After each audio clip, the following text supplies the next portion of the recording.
Okay, we'll bring the January 26, 2026 regular council meeting to order. Please rise if you can for the pledge.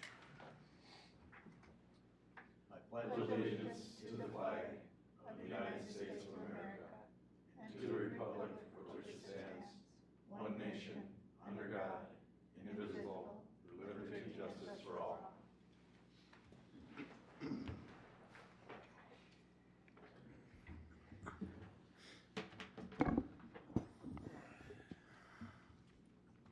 Make a motion that we adopt tonight's agenda. Second. Have a motion and a second. All in favor? Aye. Presentations. Sheriff's Office. Well, good evening, Mayor and Council. December had a total of 350 calls in our city. We had 7 assaults and 1 theft report. We made a total of 33 arrests for a number of different miscellaneous offenses. We conducted 98 traffic stops, which resulted in the issuance of 13 traffic citations on our roadway. On the 8th of December at 10:34 p.m., our deputies were dispatched to Northway Sports regarding a male stealing tires and fleeing in a green ATV. The suspect was located nearby and a traffic stop was conducted. The driver had an ATV tire and a snowmobile track strapped to the vehicle he claimed he had retrieved from a dumpster. After reviewing the surveillance video, the deputies confirmed that the items came from a business dumpsters area which was posted with no trespassing signs. The male suspect was issued a trespass notice. Further investigation revealed that the ATV he was driving had been reported as stolen out of Isani County as well. So the ATV was recovered from that scene, returned to its owner, and the male was advised he would be charged for receiving stolen property and then transported to jail. So good all-around arrest there. We were lucky as that came out. Our guys were nearby and were able to get there quickly and locate this person. So it was a good ending to that for sure. On the 9th of December at 4:23 a.m., our deputies responded to a verbal domestic in the 24100 block of Skylark Drive on a report of a dispute occurring inside of the residence over a loud TV. While speaking with the people that were involved, our deputies learned that there was a female at the residence who provided multiple false names before finally identifying herself, who was a known runaway. Her identity was confirmed through her mother, who was not able to pick her up from the scene, so the female was later arrested for providing a false name and transported to Lino Lakes Juvenile Detention Facility. As no additional crime had been committed, all the parties were advised to separate for the remainder of the night. And then finally, on the 14th of December at 10:26 p.m., Deputy Martinez responded to a vehicle in the ditch in the area of Highway 65 and Viking. He located a vehicle stuck in deep snow on the center median. The male driver stated that he was drunk, immediately admitted to that, and had missed his turn. He also admitted he had not had a valid driver's license for years. Our driver in this incident showed multiple signs of impairment and was unable to perform any standardized field sobriety testing. So he was arrested for DWI and his license status was confirmed as canceled, inimical to public safety. He later provided a breath sample of 0.20 within 2 hours. So due to that prior DWI conviction and the extremely high breath alcohol concentration, the offense was enhanced to 2nd-degree DWI. The driver was booked on those charges. So rounding up 2025, for total calls for service, we were at 4,867, which was down from 5,127 in 2024. Our property crimes remained relatively steady with minimal changes on that either way. Thefts were slightly up again this year, while assaults and damage to property offenses were down, which is good to see. We did see a decrease in traffic crashes with injuries, while property-related crashes also just stayed the same. So we saw an increase in traffic stops and traffic contacts, but saw a similar number of traffic arrests in 2024. So I hope everybody's having a good start to the new year. I'll stand for any questions if you have them. Any questions? Derek, have you had any complaints at all in the neighborhoods that people coming up your driveway to basically salespeople trying to be salespeople? I'm not aware of anything recent. Have I'm you guys just- been getting some concerned citizens? I'm just curious, I had one last week, and the guy was coming up my driveway, no vehicle I could see anywhere. Yeah. I wasn't at home at the time. We got him on our camera. And he's whistling away, and he's got a green vest, he's got a mask and ski goggles on, and he came halfway up, and right at my deck, I got a camera in the corner, and he seen it and immediately turned around and bailed out of there. And I seen other ones walking down the street that I got on my camera too, so I was just curious. Do you think he was a solicitor, or? You know, maybe pretending to be, that's Sure. my thought. Sure. Just kind of different, it was strange, because I had seen some different things on social media with people saying similar things happening. I'll let Just the curious chiefs if you know. had anything. Yeah, keep an eye I out. think the same thing happened over by Breezy Point last week. Some Okay. people That's- called me on it, they were, had hard hats and lights on them, and orange coats, That's, and they were only targeting houses with no lights on. yeah. Do you know if those people made reports with us? I don't know if they called it in or not. Well, if anybody is listening or watching and that happens to you, definitely give us a call, because our deputies will come out, and then we'll just take the information that you have, which we're just recording at this point in time. We're recording that information. What we can do is build a paper trail when something else kind of comes up. We can figure out who these people are, verify whether or not what they're there for is legitimate or not. Yeah. So that would be my recommendation on that. Okay, Say thanks. someone does come to a house, what kind of credentials should our residents be looking for that they have? Well, some of our other cities, and I'm not sure if East Bethel does, but they need the solicitor's license, right? So I think there's probably a process through the city. So a lot of our other cities, you have to have that badge visibly viewable. If we end up having contact with them on patrol, I think and we they- do have something like that. we will require them to show documentation of that. So I think we do that. Thank you. Thank you. thank you. Fire Chief.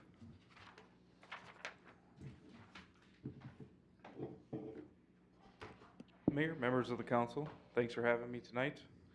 Over the past month, we had 83 total calls. 4 of them were structure fires. That includes our mutual aid fires, where we're bringing our apparatus and personnel to a neighboring city requesting help. We had a structure fire last Friday, which was the 23rd, at approximately 5:30 in the morning. On-scene air temp was -25.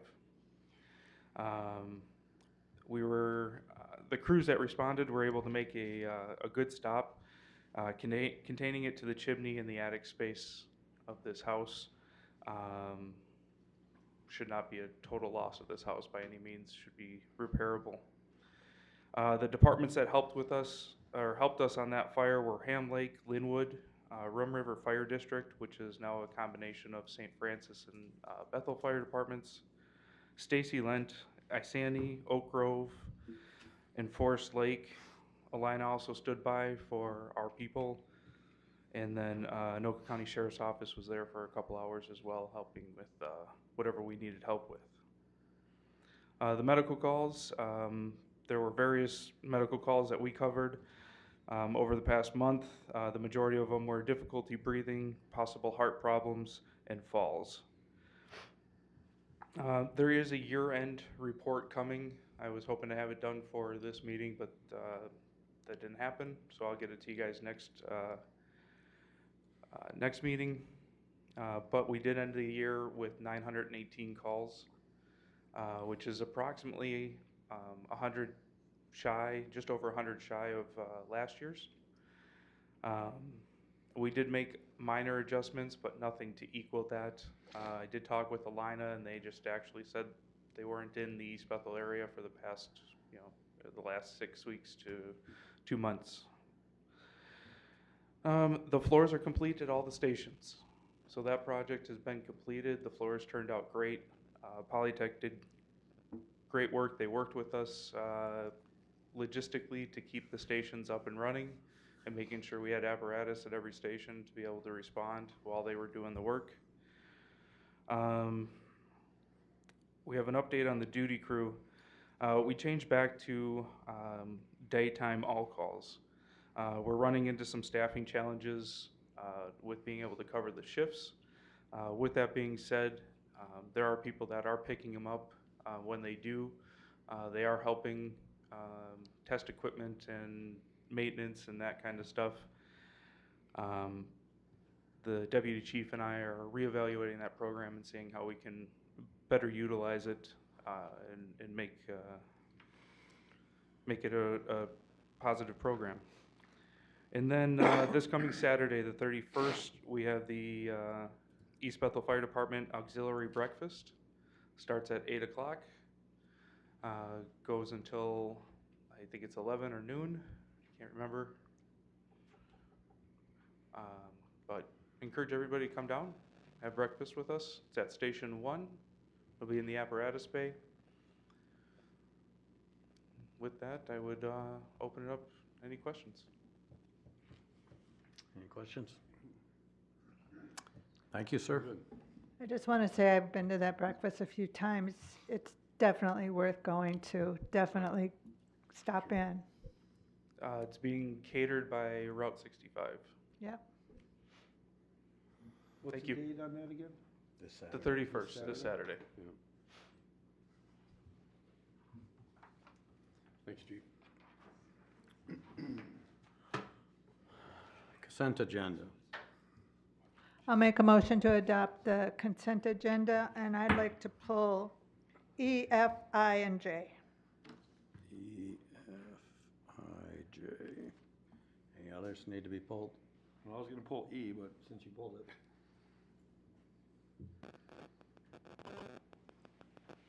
We got, Did you make a motion? she made a motion. We need a I'll second. Second the motion. Okay.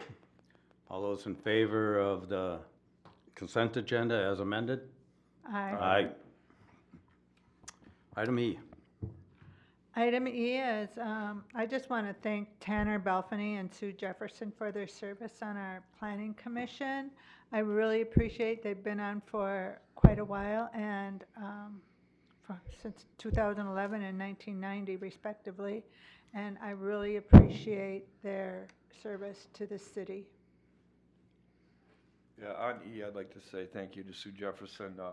She's actually on the Parks Committee. It's been a pleasure working with her over the last 3 years. She's moving outside the city, so there's going to be a vacancy on the Parks. Parks is an excellent commission to work with and work for. I've been liaison there for 3 years, and I really enjoy working with this commission, and I look forward to great things coming down the pipe from them. But thank you, Sue. She's been there since 1990, and she's really done a great job for our city.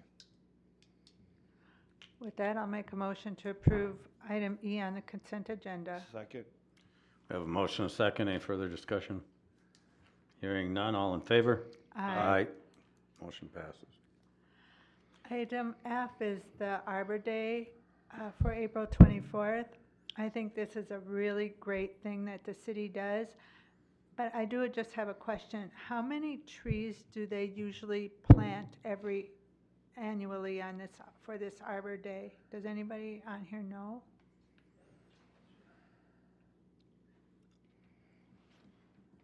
Good evening, Mayor and Council. To answer your question there, we typically have one ceremonial tree that we plant for it. We've done it in the past with the scouting groups. A couple years ago, we did 3 or 4 in the park, but we typically just have one kind of ceremonial tree that we do. It's usually a little bit more expensive tree, and then we take pictures. And it's part of the requirement too for our Arbor Day Trees to the USA award. So. Okay, so pretty much just one. Do they periodically just plant trees throughout Oh, the year yes, then? yes, yep, Okay. yep, Because separate I'm from like, this. one tree a Yeah, year. no, We we do lose more, more than yep. that. Okay, thank you. With that, I'll make a motion to approve item F on the consent agenda. Second. We have a motion, a second. Any further discussion? Hearing none. All those in favor? Aye. Motion All passes. right, and then item I is the purchasing of a forestry mulching head. I think this is such a great idea because I think it's really needed. I actually just have a question. Do we let other communities ever borrow our equipment? Do we switch and trade and borrow their stuff and they borrow our stuff? collaborate that kind of way? Absolutely, yes. We've got a pretty good working relationship with the city of Ham Lake. They actually have a lot of equipment that we borrow from them. We're kind of the neighbor that borrows more than we give right now. We're trying to kind of, this piece I think would kind of help that. They'd probably want to use it a little bit too, but we use their Vector truck. We borrow their water truck. They have a aerial bucket truck that we use once in a while for stuff up in the air. So we do share. We work with Oak Grove. When our motor grader went down, they let us use theirs for a while. We've borrowed stuff to them as well. A little bit with St. Francis and Columbus and Linwood too, but not as much as anymore. But Fantastic. Thank you for that information. With that, I'll approve item I of the consent agenda. Second. Motion and a second. Any further discussion? None being heard. All those in favor? Aye. Motion passes. And item J is approval of the hire of the senior city planner. Well, I think this went pretty faster than I thought it was going to go, so I'm excited about that.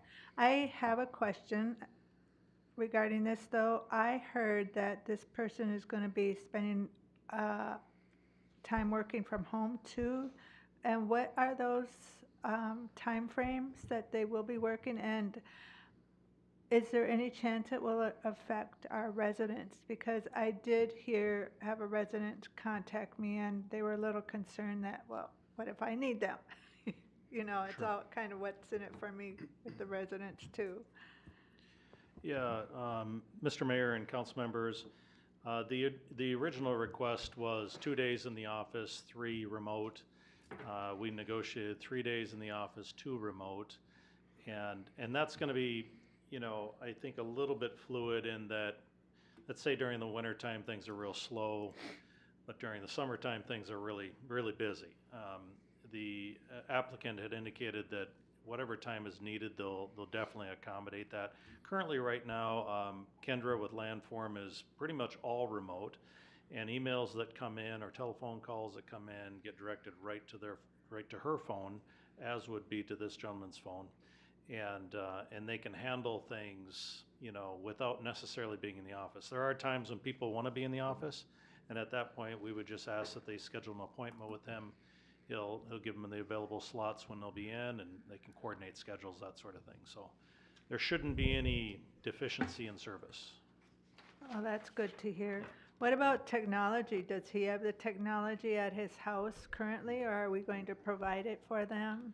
We'll provide him with a laptop and connect him to whatever he needs to be connected to. He has a wide range of experience with all the programs that he'll be needing, so I think he'll be able to hit the ground running. Okay, good to know. Yep. All right, with that, I will approve item J on the consent agenda. Make a motion to approve item J. Second. Okay, we have a motion and a second. Any further discussion? Yeah, Matt, I would like to know what kind of a schedule we're talking about. I know you said 3 days on. Do we know what our prime days are to have in the office? Are they going to be Monday, Wednesday, Friday? Are they going to be No. Wednesday, Thursday, Friday? Yeah, Mayor and Council, it'll be Monday, Wednesday, Friday. I'm sorry, Monday, Tuesday, Wednesday will be in the office. Thursday and Friday will be off, remote. So Fridays are generally slower. So we figured that would work fine. Thursday can be on the bubble then in terms of whether things get busy or not. But again, he may trade, if he knows he's got a busy Thursday coming up, he may trade a Monday or something like that, or a Wednesday. Tuesday, we want to have him in for the staff meeting that we have, so we can kind of keep up to date on everything that's cooking. Thank you. So, yep.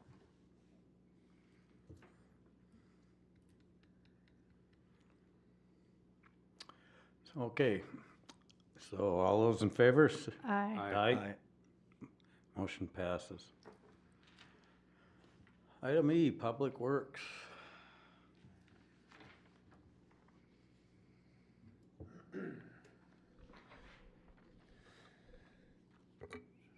Item 8E1 is our 2026 Class 5 gravel road resurfacing projects. In 2006, the city began a 6-year cycle of gravel road resurfacing. We currently have 14.5 miles of gravel roads, 30 actual roads spread out kind of evenly throughout the city. Last year we did the 5 roads that are listed there, Skylark, Allen, Monroe, Van Buren, and Palisade Street.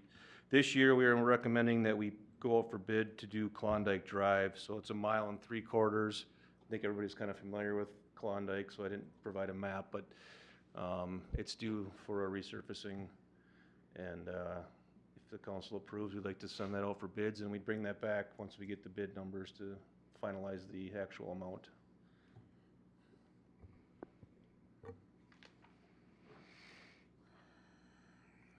So you're not planning on paving the gravel part, this is for the paved part? This will be just to re-gravel the current dirt portion.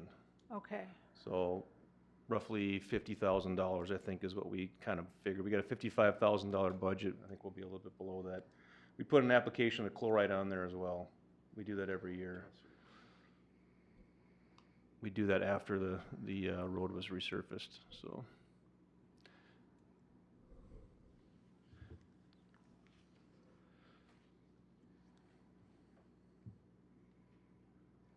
We're gonna need a motion then?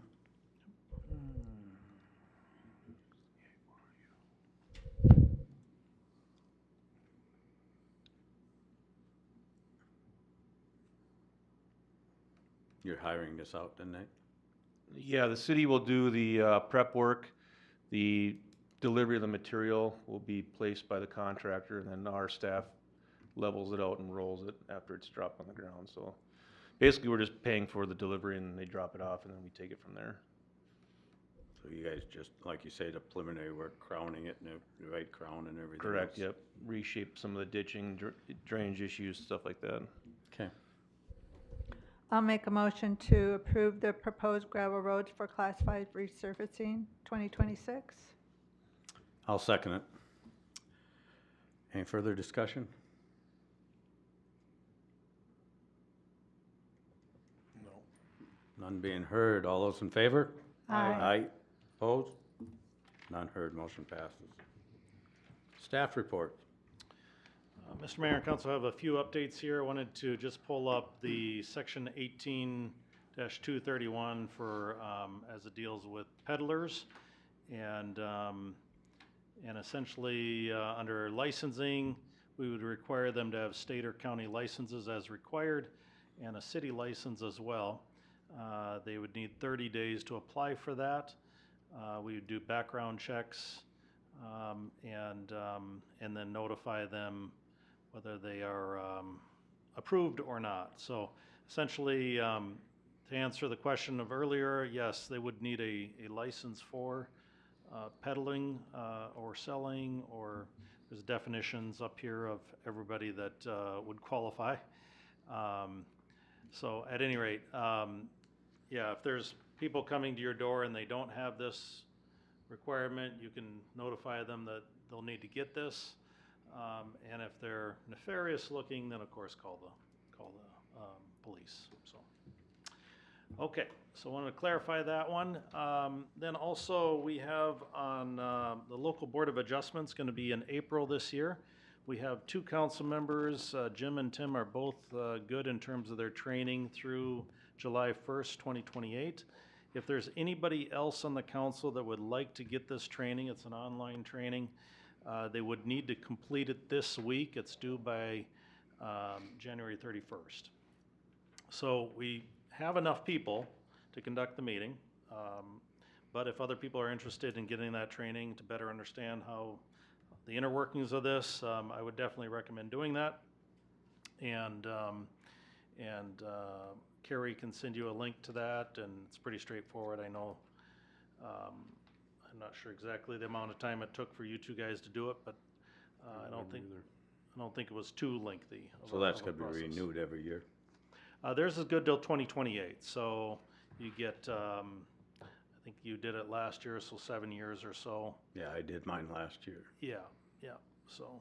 Okay. So it's the renewal is how often, every other year, or?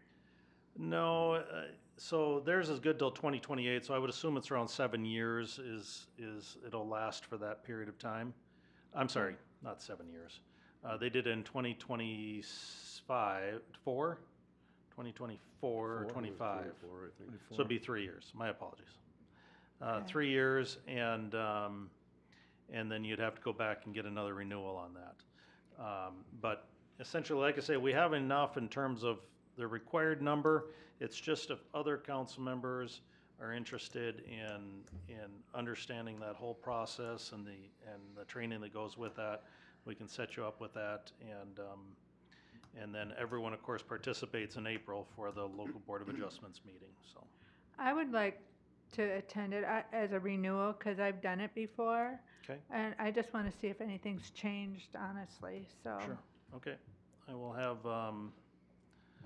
Carrie send you the link Thank you. for that, yep. And then the only other thing is the local government officials meeting, reminder is on the 28th, so on Wednesday at 6 p.m. If you plan on going, please RSVP, and I can RSVP for you if you'd like. Sometimes the topics are mundane. This time the topic's going to be about rifle versus shotgun changes that the legislature did. So that impacts our community. And just as a kind of a primer, anything south of Highway 95 was shotgun only. North of 95 you could use rifle for hunting. And now the state has changed it to you can do either, and the local municipalities, county, cities have to decide what they want. The fundamental belief was that years ago when this went into effect, that shotguns were less lethal or accurate or whatever, however you want to look at it, and the numbers for deer were down. So it kind of gave the deer the advantage at that point. Now the numbers are, of course, through the roof in a lot of areas, and so your shotgun and your rifle today, 200 to 300 yards each. It's pretty much the technology has advanced to the point, either through ammunition or scopes, that you have that long distance shooting. Arguably around here, people are hunting on woods lines, and you've got 50 yards tops, maybe. But at any rate, it's still a discussion that the sheriff wants to establish to determine some continuity in the area, because we don't want to get hunters confused. Oh, Andover has this, but we have this, and they have that, and, you know. So anyways, I think it'll be a good discussion. I will not be able to make it that evening, but I think it will be a good discussion, and voices should be heard on this one. I did register to go to that. So, okay. And that is all I have, unless you have questions. All right, council reports. Nobody?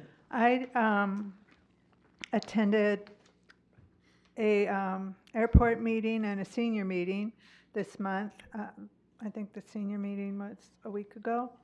The airport meeting, they increased them to quarterly. First they were biannually, and then they were 3 times a year. Now they're 4 times a year, which means I go 8 times a year because we have the planning meeting in advance. And our election for chair and co-chair will be at the March 4th meeting. And the senior dance is coming up February 6th, Friday, from 1 to 4. So if you're over 55 and you're not working, come on by and have a good time, bring a date, and dance your little feet off. And I think that's all I have. We had a good Parks Commission meeting this month. We've got some great help from Capstone moving forward with our parks in the city. We ordered all the playground equipment for phase 1 in there. It's really going to be a nice park. The city's really going to enjoy this. I also want to point out once again about Sue Jeffries, with us since 1990. We will have a position available, but I want to thank her once again for all the hard work she's put in on that committee through the years. And 29th, we've got the Upper Rum River budget meeting. That's going to be a fun one. So we'll be there on the 29th, and that's all I have. Thank you. Jim, anything? With that, I'll entertain a motion to adjourn. Make a motion to adjourn. Second. You guys go right ahead. All those in favor? Aye.